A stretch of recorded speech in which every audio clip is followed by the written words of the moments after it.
주를 위하여라는 제목으로 하나님의 말씀을 나누겠습니다. 우리가 신앙생활 하면서 간혹 하나님의 살아계심과 또 주님의 사랑과 은혜, 또 주님의 응답을 의심할 때가 있잖아요. 의심이 왜 생깁니까? 그 근본적인 이유는 우리가 교만하기 때문입니다.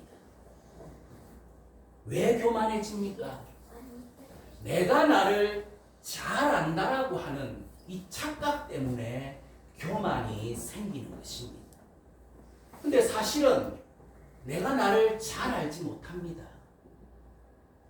베드로가 자기 자신을 누구보다도 잘 안다고 착각했습니다. 그래서 주님께서 십자가를 지고 고난을 받고 죽게 될 것이라고 예고하자 무엇이라고 말했습니까? 요한복음 13장 36절과 38절에 보니까요, 시몬 베드로가 이르되 주여 어디로 가시나이까? 예수께서 대답하시되 내가 가는 곳에 네가 지금은 따라올 수 없으나 후에는 따라오리라. 베드로가 이르되 주여 내가 지금은 어찌하여 따라갈 수 없나이까? 주를 위하여 내 목숨을 버리겠나이까? 예수께서 대답하시되 네가 나를 위하여 네 목숨을 버리겠느냐? 내가 진실로 진실로 네게 이르노니 닭 울기 전에 네가 3번 나를 부인하리라. 여러분 보십시오. 죽는 자리까지 따라가겠다고 호언장담했습니다. 그런데 막상 우리 주님께서 로마 병정들에게 붙들리자 막 56개 주랭랑을 치고 말았습니다. 한참 도주하다가 발길을 돌이켜서 멀찍이 우리 주님을 따라가다가 대제사장 가야바의 뜰에 이르렀어요. 그런데 그 신문 당하는 광경을 보고 있다가 여종이 자기를 알아보는 거예요. 그래서 그 여종 앞에서 3번이나 우리 주님을 저주하면서 부인하고 말았습니다. 이내 닭이 울었습니다. 보십시오. 여러분 사람이요, 자기 자신을 잘 아는 것 같아도 이렇게 자기 자신을 모릅니다. 그래서 교회사의 위대한 교부였던 어거스틴은 내가 나를 아는 것보다 주님께서 나를 더 잘 안다고 고백했습니다. 사람들이요, 사물을 관찰하고 그래서 문명과 기술을 발전시키고 학문을 진보시키잖아요. 그런데 정작 알아야 할 자기 자신에 대한 지식은 갖지 못하고 있다는 것입니다. 나는 누구이며 어디서 와서 무엇 때문에 살고 어디로 가는가? 자기 자신에 대해서는 모르고 있습니다. 그래서 그리스의 철학자 소크라테스가 무엇이라고 말했습니까? 네 자신을 알라는 것입니다. 네가 네 자신에 대해서 모르고 있다는 사실을 알라고 교훈을 했던 것입니다. 여러분 사람이요, 자기 자신을 안다라고 착각하는 여기에 문제가 있습니다. 사람이 왜 실수를 하고 오류를 범합니까? 사람이 왜 원수의 올무와 시험에 빠집니까? 그것은 바로 사람이 자기 자신을 잘 모르고 있기 때문에. 여러분 자기가 자신을 잘 알면 실수와 오류를 줄여갈 수 있겠지. 원수의 올무와 마귀의 시험에 빠지지 않을 것입니다. 그러면 어떻게 하면 내가 나 자신을 잘 알 수 있겠습니까? 나 자신을 비추어주는 빛이 있어야 됩니다. 요한복음 1장 9절에 보니까요, 참빛, 곧 세상에 와서 각 사람에게 비추는 빛이 있었다고 말씀합니다. 여러분 바로 예수 그리스도께서 우리를 비추어 주시는 빛이십니다. 우리 이 주님의 세상을 비추어 주시는 이 주님의 빛을 받게 되어지면 내가 나를 잘 알 수 있게 돼요. 그럼 우리 주님이 비추어주는 빛은요, 뭐 전등 불빛이나 태양빛이나 달빛과는 완전히 차원이 다르거든요. 우리 주님이 비추어 주시는 빛은 내 속을 비추어 주는 빛이라는 거예요. 우리 주님이 비추어 주는 빛은 나의 내면을 비추어 주는 빛이라는 것입니다. 그래서 주님의 빛이 들어가게 되면 사람이 자신의 어두운 내면을 보게 되어져요. 자신이 누구인지를 알게 되어집니다. 그래서 자기 속에 자기를 파멸시키고 있는 위선과 거짓과 탐욕과 귀신이 웅크리고 있다는 사실을 발견하게 되어진다는 것입니다. 그래서 우리 주님께서 뭐라고 말씀했습니까? 누가복음 11장 35절에 보니까요. 그러므로 네 속에 있는 빛이 어둡지 아니한가를 보라고 말씀했습니다. 너의 밖에 있는 빛이 어둡지 아니한가를 보라고 말씀하지 않고요. 네 속에 있는 빛이 어둡지 아니한가를 보라고 말씀하셨습니다.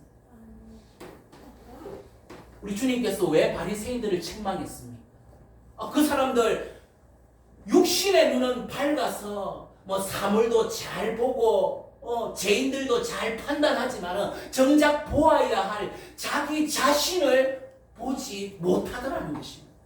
그래서 요한복음 9장 40절과 41절에 보니까요. 바리새인 중에 예수와 함께 있던 자들이 이 말씀을 듣고 이르되 우리도 맹인인가? 예수께서 이르시되 너희가 명인이 되었더라면 죄가 없었으려니와 본다고 하니 너희 죄가 그대로 있느니라. 보십시오. 자기 속은 보지 못하고 자기 속은 보지 못하니까 자기 자신을 알 턱이 없잖아요. 어느 교회 장로님이요. 교회 분위기가 점점 바뀌어 가는 거예요. 그래서 뭐 기도하려 치면 옆에 있는 성도들이 울고 불고 하면서 기도를 하지를 않나. 뭐 찬송을 부르라 치면 막 박수를 치고 환호성을 치며 난리를 떠니까 영 기분이 그냥 안 좋은 거예요. 예수를 믿으면 좀 거룩하게 믿고 고상하게 믿을 것이지 뭘 저렇게 시정 잡배처럼 저렇게 예수를 믿는가. 그래서 막 밖에 나왔어요. 홀로 벤치에 딱 앉아서 이제 혼자서 이렇게 기도를 눈을 감고 이제 기도를 바치려 하는데요. 환상이 열린 거예요. 근데 가만 보니까 저 앞에서요. 한 사람이 자기를 향해서 걸어오는데 어디서 많이 본 사람인 거. 그래서 누군가 싶어서 뚫어지게 쳐다보니까요. 아이고 이게 웬일입니까? 막 남노한 옷을 입고요. 막 얼굴은 떼국물이 그냥 자욱하고요. 그래서 뭐 뚜벅뚜벅 자기랑 걸어오는데 또 가까이 보니까 냄새가 악취가 나는데 막 견딜 수가 없는 거예요. 저렇게 누추한 자가 누군가 싶어서 딱 보니까 아이고 이게 웬일입니까? 자기 자신이 걸어오더라는 것입니다. 그때 그 순간요 이 장로님이 화들짝 놀라가지고 바로 주님 앞에 무릎을 꿇었다고 하는 간증을 들은 적이 있습니다. 여러분 자기 속을 들여다보면 자기 자신을 알게 되어지는 것입니다. 내 영혼의 햇빛이니 주 영광 찬란해 이 세상 어떤 빛보다 이 빛 더 빛나네 주의 영광 빛난 광채 내게 비춰 주시옵소서 그 밝은 얼굴 배울 때 나의 영혼 기쁘다. 여러분 우리 주님이 비추어 주시는 빛은 바로 나의 내면을 비추어 주시는 빛인 것입니다. 그래서요 나 자신을 보게 되어지면은 내 속에 어두움이 내게 속삭이지 못하도록 막아낼 수가 있고요. 여러분, 주님의 빛이 나의 속에 비추어서 나를 보게 되면 주님의 사랑을 받도록 이끄고요, 주님의 은혜를 붙잡도록 이끌어 준다는 것입니다. 그럼 우리가 이 자리에 예수 믿는 분, 예수 믿잖아요. 어떻게 예수 믿게 됐습니까? 바로 주님의 빛이 내 영혼을 비추어 주셨기 때문에 예수를 믿게 된 줄로 믿습니다. 얼마나 감사합니다. 또 어거스틴은요, 내가 나에게 가까이 있는 것보다 주님이 나보다 더 가까이 있다고 고백했습니다. 여러분, 세상에 나보다 나에게 가까이 있는 사람이 있겠습니까? 내가 고통당할 때 그 고통 내가 제일 먼저 알고 당하잖아요. 왜요? 내가 나에게 가장 가까이 있기 때문입니다. 그러나 예수 믿는 사람은 그렇게 생각하면 안 됩니다. 사실은 주님이 나보다 나에게 더 가까이 있다고 고백해야 됩니다. 사실 우리가 고난당할 때요, 우리 주님이 먼저 고난을 알아차리고요, 내가 고난 당할 즈음에 피할 길도 예비해 두시고요, 그 고난의 악을 축복으로 성화시켜 주시는 분이 우리 주님이잖아요. 그런데 우리가요, 어려운 일을 당할 때는 가장 하나님께서 가까이 있어야 할 때잖아요. 그런데 우리가 어려움 당할 때는요, 하나님이 저 멀리 구말리 장천에 계시는 것처럼 느껴져요. 그리고 안 보입니다. 여러분, 나보다 나에게 더 가까이 있는 분이 주님이라고 하는데 고난 당할 때는 그것이 더 안 느껴진다고요.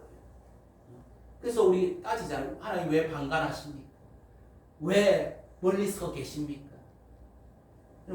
고난받는 욥이 그렇게 고백했어요. 욥기 23장 8절과 9절에 보니까요, 그런데 내가 앞으로 가도 그가 아니 계시고 뒤로 가도 보이지 아니하며 그가 왼쪽에서 일하시나 내가 만날 수 없고 그가 오른쪽으로 돌이키시나 배울 수 없구나. 보십시오.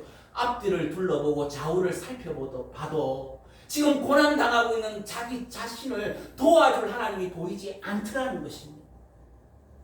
그럼 진짜 고난당할 때는 하나님 필요할 때인데 하나님이 가까이 계시지 않는 것입니까? 하나님, 주님께서 뭐라고 약속했어요? 내가 너를 버리지 아니하고 내가 너를 떠나지 않겠다 말했고 세상 끝날까지 너희와 함께 하겠다고 약속했는데 진짜 하나님이 외면하는 것입니까? 그렇지가 않습니다. 고난당할 때는 더 하나님이 가까이 있어야 할 테니까요, 하나님이 나보다 나에게 더 가까이 계시다 보니까 오히려 내 눈에는 안 계시는 것처럼 느껴지더라는 것입니다. 여러분, 우리가 이 전등 불빛은 볼 수가 있잖아요. 근데 대낮에 태양빛 환히 떠서 볼 수 있습니까? 그리고 여러분, 너무 큰 소리는 인간의 귀에 안 들린대요. 여러분, 지구가 태양을 공전하잖아요. 또 지구가 자전하잖아요. 공전하고 자전할 때 그 어마어마한 울림이요, 너무 크다 보니까 우리의 귀에는 들리지가 않는데요. 여러분, 이것처럼요, 내가 고난 당할 때, 내가 어려움 당할 때요, 주님께서 내가 나에게 있는 것보다 더 가까이 계시다 보니까 오히려 우리 눈에는, 우리의 의식 속에는 주님이 아니 계시는 것처럼 느껴진다는 것입니다. 그러면 언제 알게 됩니까? 어려운 일이 지나고 보면, 고통이 추억이 되고 나서 보면은 그때 주님께서 내가 나에게 있는 것보다 더 가까이 계셨구나, 뒤늦게야 알게 되어진다고. 제가 20대 때요, 귀신의 공격을 받았는데 정말 주님 어디 계십니까? 이 귀신이 이렇게 나를 괴롭히는데 어디 계십니까? 제가 따져 물었다니까요. 근데 지나고 보니까, 고통이 추억이 되고 보니까 그때 주님이 의로운 오른손으로 나를 붙들고 계셨음을 여러분, 뒤늦게야 알게 되어지더라는 것입니다. 붙잡았기 때문에 내가 지금 이렇게 서 있는 거잖아요. 그러니 얼마나 여러분 그래서 우리가 메마른 땅을 종일 걸어가도 나 피곤치 아니야. 저 위험한 곳 내가 이를 때면 큰 바위에 숨기시고 주 손으로 덮어 주셨다는 것을 고통이 추억되고 뒤늦게야 알게 되어지는 것입니다. 또 내가 나를 사랑하는 것보다요 주님이 나를 더 사랑한다는 것을 우리가 믿어야 합니다. 그럼 우리는요 때때로 내가 미워질 때가 있잖아요. 때때로 내가 싫어질 때가 있잖아요. 그럼 큰 실수를 범하거나 또 어리석게도 사기를 당하거나 사악한 자의 올무에 빠지거나 또 허랑방탕하게 인생을 탕진하고 뒤늦게야 후회하는 경우에 내가 미워지고 내가 싫어지잖아요. 그러나 그럴 때에도요 우리 주님은 절대로 미워하지 않는다는 것입니다. 마태복음 9장 12절과 13절에 보니까요 예수께서 들으시고 이르시되 건강한 자에게는 의사가 쓸데없고 병든 자에게라야 쓸데있나니 너희는 가서 내가 긍휼을 원하고 제사를 원하지 아니하노라 하신 듯이 무엇인지 배우라. 나는 의인을 부르러 온 것이 아니요 죄인을 부르러 왔노라 하시니라. 여러분 주님은 죄인을 부르러 오셨잖아요. 내가 내 죄 깨닫고 내가 미워질 때 여러분 우리 주님은 죄인을 부르러 오셨기 때문에 내가 타락했다고 해서 날 미워하지 않는다는 것입니다. 왜요? 죄인을 부르러 오셨기 때문에. 또 우리 주님은 의사가 되시잖아요. 그러면 의사가 병든 환자 보고 미워하는 거 봤습니까? 그런 의사 없어요. 그런 의사가 있다면 그 의사는 의사 될 자격이 없고 자기 존재 이유를 상실하는 의사 아니겠어요? 여러분 나는 내가 병들었을 때 내가 미워지고 싫어질 때 있다고. 그렇잖아요. 그런데 의사 되신 주님께서 내가 병들었다 해서 나를 미워하고 싫어하는 경우 있겠습니까? 의사로 오셨기 때문에 그런 일이 없다는 것입니다. 그러니까요 내가 나를 사랑하는 것보다요 우리 주님이 나를 더욱 사랑한다는 것을 알아야 되는 것입니다. 그리고 내가 나를 사랑한다 하지만 여러분 한계 상황에 도달하게 되면 내가 나를 위해서 해줄 게 뭐가 있습니까? 그냥 보세요. 정죄당하는 처지에 내가 나를 위해서 뭐 해줄 수 있습니까? 내가 죽을 병에 걸렸을 때에 내가 나를 위해서 뭐 해줄 수 있는 게 있습니까? 내가 죽음의 한계 상황에 도달했을 때 내가 나를 위해서 뭐 해줄 수 있는 거 있습니까? 아무것도 없잖아요. 그러나 우리 주님은 나를 위해서 일해 주실 수가 있습니다. 정죄당할 때 의롭다고 선언해 주실 수가 있고요. 내가 병들었을 때에 그 병에서 고쳐주실 수가 있고요. 내가 죽어갈 때에 살려주실 수가 있다는 거예요. 그러니까 내가 나를 사랑하는 것보다 주님이 나를 더 사랑해 주신다는 것입니다. 여러분 가늠하다가 현장에 붙들려 온 여인 있잖아요. 여러분 그 순간에 내연남도 간 곳 없고 자기가 자기를 위해서 아무것도 해줄 수 없어요. 성난 군중들이 돌을 들어 그녀를 치려고 하니까 이제 꼼짝없이 죽게 되었잖아요. 그런데 죄인 부르러 오신 주님께서는요 현장에서 가늠하다 붙들린 그 여인 미워하지 않았어요. 싫어하지 않았어요. 왜요? 죄인 부르러 오셨기 때문에. 그랬어요. 성난 군중들을 만류하고 그 돌팔매질에서 막아주시면서 그녀를 보호해 주는 것을 볼 수가 있습니다. 그렇기 때문에 내가 나를 사랑하는 것보다 우리 주님이 나를 더 사랑해 주시고 위해 주신다는 것을 알아야 되는 것입니다. 그리고 위해 주는 것도요 우리가 단순히 생각해 보면 내가 나를 위하는 것보다 주님이 나를 더 위해 주신다는 것을 알 수가 있습니다. 왜 그렇습니까? 여러분 내가 나를 아는 것보다 주님이 나를 더 잘 아시고요.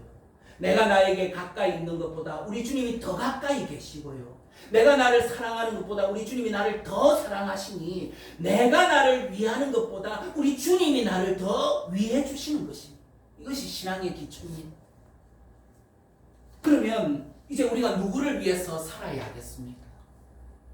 나를 위해 살 것이냐 아니면 주님을 위해서 살 것이냐 그 무엇을 위하여 산다라고 하는 것은 사랑의 종착역입니다.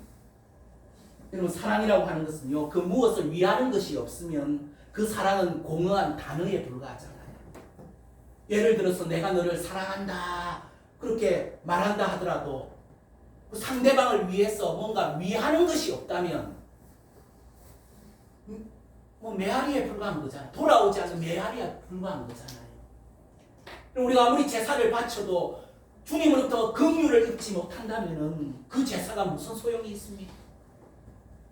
아무리 사랑한다고 고백을 받은들 상대가 나를 위해서 뭔가를 위해 주는 게 없다면 아무 소용없는 거잖아요. 그래서 그 무엇을 위한다는 것은 사랑의 목적이요 사랑의 종착역이라는 것입니다. 그래서 그 무엇을 위할 때 사랑이 완성되어지는 것입니다. 중생, 보세요. 이게 앞에 설교를 할 때는요, 앞을 다 이렇게 눈과 눈을 마주치는 게 중요해요. 네. 중세의 성자 클레르보의 베르나도는요, 위함을 중심으로 사랑을 4단계로 나누었어요. 첫 번째 단계로 나를 위해서 나를 사랑하는 단계가 있다는 거예요. 이거는 비신자의 삶이겠지요. 그럼 자기를 위해서 자기를 사랑한다. 그럼 이거 어리석은 일입니다. 왜 그렇습니까? 자기가 자기를 모르잖아요. 자기가 자기를 진정으로 모르는데 자기를 위해서 자기를 사랑하게 되면 어떻게 되겠어요? 자기를 위한답시고 하는 모든 일이요 다 죄짓는 일밖에 없다고요. 그럼 술을 왜 먹습니까? 자기를 위해서 먹고. 그렇잖아요. 그럼 바람을 왜 피웁니까? 자기를 위해서 하고. 도둑질을 왜 합니까? 자기를 위해서 하는 거예요. 자기를 위해서 자기를 사랑하면요 그것처럼 어리석은 일이 없다고요. 결국에 남는 게 뭡니까? 파멸밖에 없다는 것입니다. 두 번째 단계는요 나를 위해서 주님을 사랑하는 단계입니다. 그럼 주님을 사랑하는 목적이 뭡니까? 자기를 위해서 주님을 사랑한다는 거예요. 이거 육적인 크리스찬이 아니겠습니까? 그럼 교회를 왜 나오느냐? 자기를 위해서 교회를 나온다는 거예요. 그렇기 때문에 자기를 위해서 주님을 사랑하기 때문에 조금 수틀리잖아요. 수틀리면 그냥 막 교회 등지고 주님 배신하고 삐지고 토라지고 막 그렇고 그 왜 그러냐? 자기를 위해서 주님을 사랑하다 보니까. 그래서 교회를 이용하려 들고 주님을 이용하려고 드는 그 단계가 바로 이 두 번째 단계입니다. 그리고 세 번째 단계는요 주님을 위해서 주님을 사랑하는 단계입니다. 이 단계가 비로소 영적인 크리스찬이 되는 건데요. 근데 이것도 완전한 게 아닙니다. 왜? 내가 빠져 있잖아요. 여러분 주님을 위해서 주님을 사랑하는 단계에 있는 분들 보세요. 그런 분 보면요 주님을 위한답시고 자기 관리를 안 해요. 아마 주님을 위한답시고 자기 관리를 안 하니까 어떻게 되겠어요? 덕을 못 끼치더라는 거예요. 그렇지 않겠어요? 주님을 위해서 주님을 사랑한다 보니까요 자기 관리 안 해요. 그렇잖아요. 근데 우리는 이 단계에서 벗어나가지고 어디 단계까지 가야 됩니까? 마지막 단계, 주님을 위해서 나를 사랑하는 단계까지 가야 되는 것입니다. 너 왜 자기를 관리하노? 주님을 위해서 관리한다는 거예요. 너 왜 잘 먹고 잘 입고 잘 쓰냐? 주님을 위해서 하는 것이라는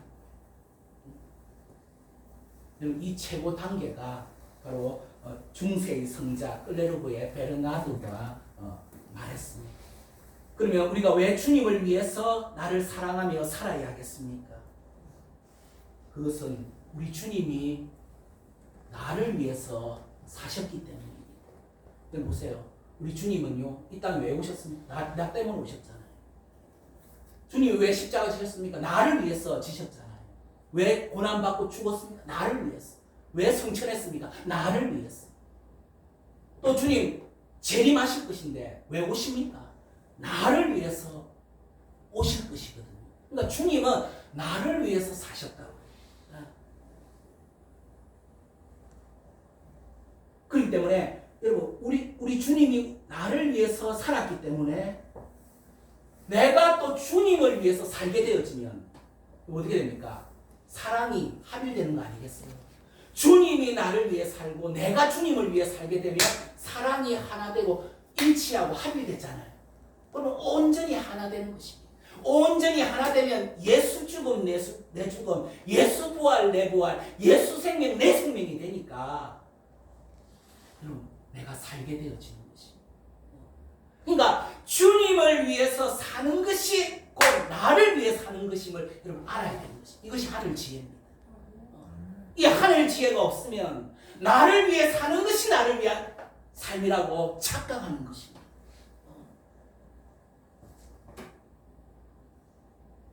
내가 나를 위해 살면 나의 생명을 잃어버립니다. 마태복음 16장 24절과 25절에 보니 이에 예수께서 제자들에게 이르시되 누구든지 나를 따라오려거든 자기를 부인하고 자기 십자가를 지고 나를 따를 것이니라. 누구든지 제 목숨을 구원하고자 하면 잃을 것이요 누구든지 나를 위하여 제 목숨을 잃으면 찾으리라. 여러분 우리가 우리를 위해서 살면요 좋은 일 있는 것 같지만은 절대 좋은 일이 없습니다. 아까 말씀드렸잖아요. 내가 나를 위해 사는 거 다 죄 짓는 일이잖아요. 근데 내가 주님을 위해 살게 되어지면 죄가 아니라 의를 위한 삶이기 때문에 결국에는 내가 살게 되는 나를 위한 일임을 우리가 알아야 되는 것입니다.